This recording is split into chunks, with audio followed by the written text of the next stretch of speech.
Assalamualaikum warahmatullahi wabarakatuh.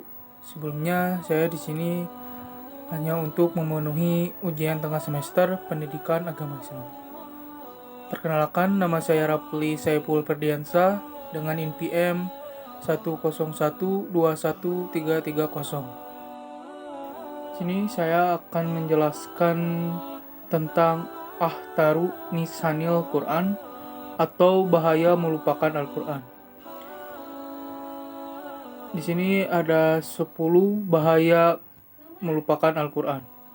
1. Ada dahlalun mubin atau kesesatan yang nyata. 2. Dahyikun harajun atau sempit dada. Yang ketiga ada ma'isyatun dahkun atau kehidupan serba sulit. Yang keempat ada umyul basiroh atau artinya buta mata hati. Yang kelima ada qaswatul qalbi yang artinya keras hati. Yang keenam ada duhmun wa zulun yang artinya kegelapan dan kehinaan. Yang ketujuh ada suhbatun syaitan yang artinya menjadi sahabatnya setan. Kedelapan ada an-nisyan atau lupa diri. Kesembilan ada al-pusuku atau munculnya kefasikan. Dan yang terakhir yang ke-10 ada an-nifaq, kemunafikan. Baik, kita lanjut ke slide berikutnya, yaitu ada yang pertama saya akan menjelaskan apa itu dahlun mubin atau yang kesesatan yang nyata. Al-Quran ini adalah karunia yang besar bagi manusia. Dengannya, jiwa mereka menjadi suci, bersih dari syirik. Keraguan, kemunafikan, hasad, dendam, dengki, menipu, sombong, ria, sum'ah, mencintai keburukan, dan kemaksiatan. Tanpa bimbingannya, manusia akan tersesat dengan kesesatan yang nyata. Yang kedua ada dahyikun harajun atau sempit dada. Di sini jika manusia melupakan petunjuk Al-Quran, Allah Ta'ala akan menjadikannya dadanya sempit, yaitu sulit mendapatkan petunjuk. Yang ketiga ada masyatun dahkun atau kehidupan serba sulit. Di sini ada Quran, dan barang siapa berpaling dari peringatanku, maka sesungguhnya baginya penghidupan yang sempit, dan kami akan menghimpunkannya pada hari kiamat dalam keadaan buta. Quran surat Toha surat 20 ayat 124. Yang keempat ada umyul basiroh, butanya mata hati. Bahaya lain yang akan menimpa kepada orang-orang yang melupakan Al-Quran adalah butanya mata hati, yakni telah tertutup untuk menerima kebenaran, tidak dapat lagi memikirkan dan merenungkan segala macam peristiwa, duka yang telah terjadi dan menimpa umat-umat di masa lalu maupun di masa kini akibat kekufuran mereka. Yang kelima ada qaswatul qalbi atau kerasnya hati. Di sini mereka jauh dari Al-Quran, hatinya akan menjadi keras. Oleh karena itu, Allah Ta'ala mengingatkan orang-orang yang beriman agar selalu khusyuk hatinya di hadapan petunjuk Allah Ta'ala. Baik, kita ke slide selanjutnya. Yang keenam ada duhmun wa julun atau kegelapan dari kehinaan. Al-Quran diturunkan kepada manusia agar mengeluarkan mereka dari kegelapan kepala cahaya. Oleh karena itu, jika mereka melupakan Al-Quran, berarti mereka telah membiarkan diri mereka sendiri berada dalam kegelapan. Ketujuh ada suhbatus syaitan atau menjadi sahabatnya syaitan.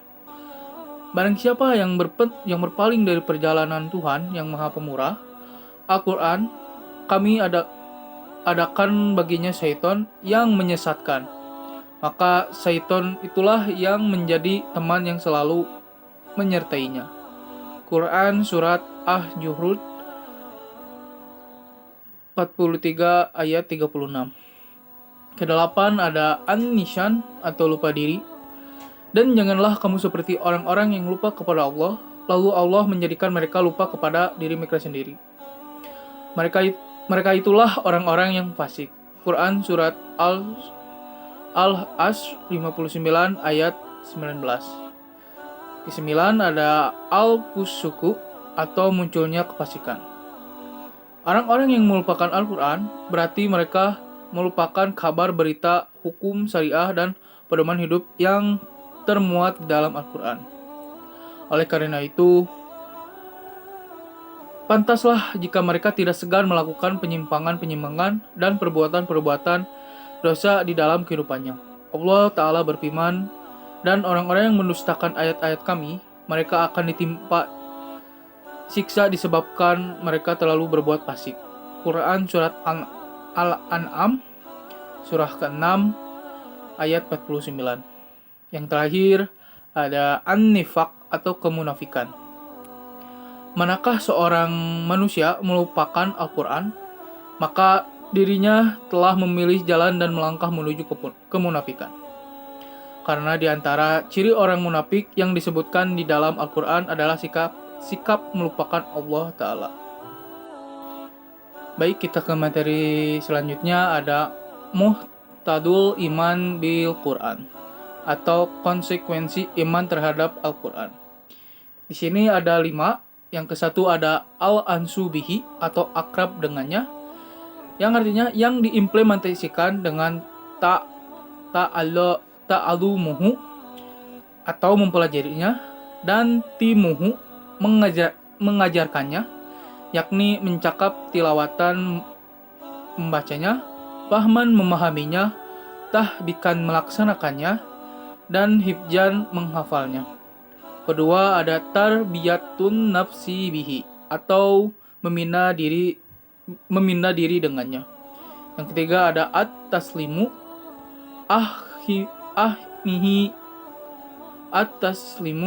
li ahimi atau tunduk kepada hukum-hukumnya. Yang keempat ada ad-da'watu illahi, menyeru manusia kepadanya. Dan yang terakhir, yang kelima ada iqamatuhu fil ardi atau menegakkannya di muka bumi. Baik, kita lanjut ke slide berikutnya, yaitu yang pertama saya akan menjelaskan al-ansu bihi atau akrab dengannya. Keakraban tersebut diimplementasikan dengan ta'allumuhu atau mempelajarinya, dan ta'limuhu mengajarkannya, yakni tilawatan membacanya, fahman memahaminya, tahbiqan melaksanakannya, dan hifjan menghafalnya. Yang kedua ada tarbiyatun nafsi bihi atau membina diri dengannya, yaitu setiap kita hendaknya bersungguh-sungguh dalam membina diri dengan Al-Quran. Dengan begitu, semoga kita menjadi Robbaniyin atau pengikut ajaran Allah Rabbul Alamin yang sempurna ilmu dan ketakwaannya. Yang ketiga ada at-taslimu li ahimi atau tunduk kepada hukum-hukumnya. Sini dijelaskan tidaklah pantas bagi orang yang menyatakan diri beriman kepada Al-Quran jika tidak tunduk dan menerima hukum-hukum. Yang keempat ada ad-dawatu illahi atau menyeru manusia kepadanya. Di sini dijelaskan maksudnya diturunkan Al-Quran adalah sebagai petunjuk umat muslim, petunjuk bagi umat manusia. Ia adalah risalah Allah yang harus disampaikan oleh para rasul kepada seluruh manusia tanpa terkecuali. Dan yang kelima, yang terakhir ada iqamatuhu fi ardi atau menegakkan di muka bumi, yang artinya yaitu Allah Ta'ala telah menysyariatkan kepada Rasulullah SAW sebagaimana telah menysyariatkan pula kepada Rasul-Rasul sebelumnya untuk menegakkan agama. Baik, kita lanjut ke materi yang berikutnya, yaitu ada Marifatul Quran. Di sini ada definisi Al-Quran. Menurut bahasa, Quran berarti bacaan. Pengertian seperti ini dikemukakan di dalam Al-Quran sendiri. Sesungguhnya mengumpulkan Al-Quran di dalam dadamu dan menetapkan bacaannya pada lidahmu, ia adalah tanggungan kami. Karena itu, jika kami telah membacakannya, hendaklah kamu ikuti bacaannya. Quran Surat Al-Qiyamah surat ke-75 ayat 17-18. Berikutnya ada istilah. Menurut istilah, Al-Quran berarti kalam Allah yang merupakan mujizat yang diturunkan kepada qalbu Nabi Muhammad SAW yang disampaikan secara mutawatir dan membacanya adalah ibadah. Baik, kita ke slide berikutnya, yaitu ada Al-Quran adalah kalamullah. Di sini saya akan mengartikannya. Hal ini memberikan pengertian bahwa Al-Quran bukan merupakan ucapan maupun gubahan Nabi Muhammad SAW. Malaikat maupun manusia atau makhluk lain, Al-Quran adalah firman Allah yang diturunkan melalui wahyu. Keberadaannya sebagai wahyu memberikan jaminan kesempurnaan dan kebebasan dari kekurangan sebagaimana pada semua kitab selainnya. Kebenaran yang ada di dalamnya adalah mutlak. Dan tidaklah yang diucapkan itu Al-Quran menurut kemauan hawa nafsunya. Ucapannya itu tidak lain hanyalah wahyu yang diwahyukan kepadanya. Quran Surat An-Najm surat ke-53 ayat 3-4.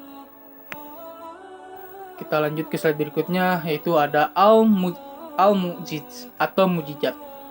Mujizat adalah hal luar biasa yang diberikan kepada para nabi sebagai bukti kenabiannya. Al-Quran adalah mujizat Nabi Muhammad SAW yang terbesar dan abadi. Kemujizatannya dapat dilihat dari keorisinalisannya. Belasan abad sudah kitab ini tidak berubah meskipun hanya satu huruf. Demikian akhir zaman. Allah telah menjamin untuk menjaga sehingga tidak akan pernah mengalami perubahan.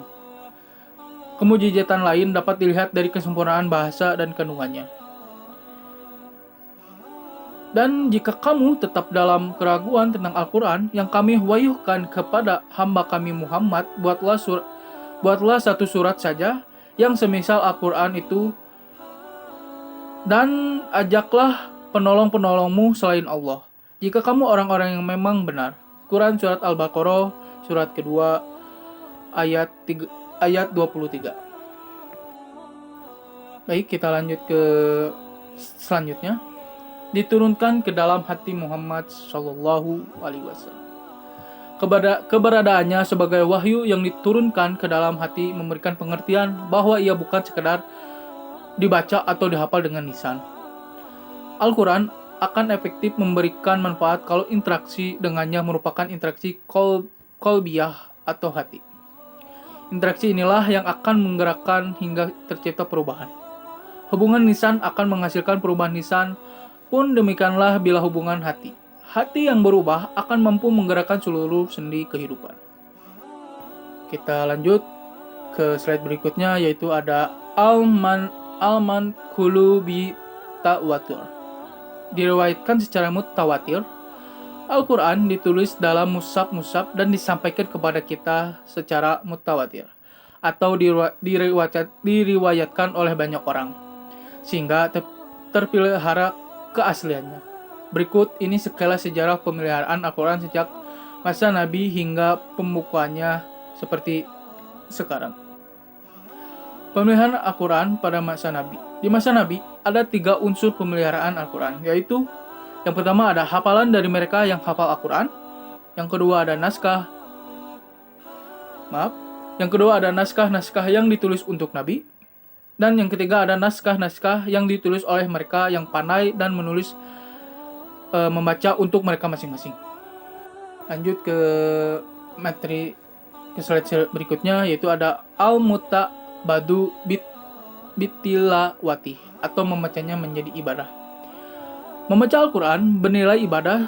Banyak sekali hadis-hadis Nabi SAW yang mengungkapkan bahwa membaca Al-Quran adalah merupakan bentuk ibadah kepada Allah yang memiliki banyak keutamaan.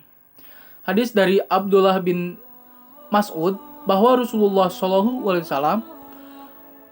bersabda, siapa yang membaca satu huruf dari Al-Quran, maka baginya satu kebaikan dengan bacaan tersebut. Satu kebaikan dilipatkan menjadi 10 kebaikan. Dan aku tidak mengatakan alif lam mim satu huruf, akan tetapi alif satu huruf, lam satu huruf, dan mim satu huruf. Hadis riwayat Tirmizi. Baik, selesai sudah materi yang saya sampaikan.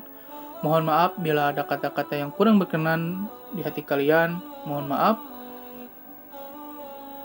Saya ucapkan terima kasih. Wassalamualaikum warahmatullahi wabarakatuh.